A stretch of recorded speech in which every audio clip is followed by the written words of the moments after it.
ਕਿ 63 mm ਦਾ ਆ। ਠੀਕ ਹੈ, ਆ ਜੋੜ ਬਿਲਕੁਲ ਬਰਾਬਰ ਚੜਨਾ ਚਾਹੀਦਾ।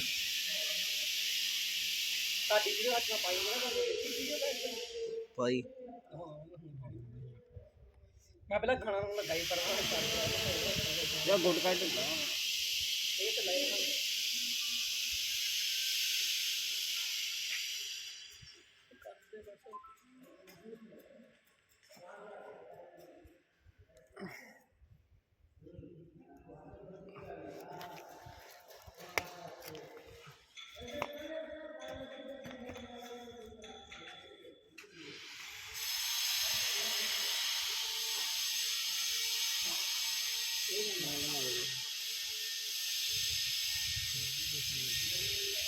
सही है ओके रिपोर्ट।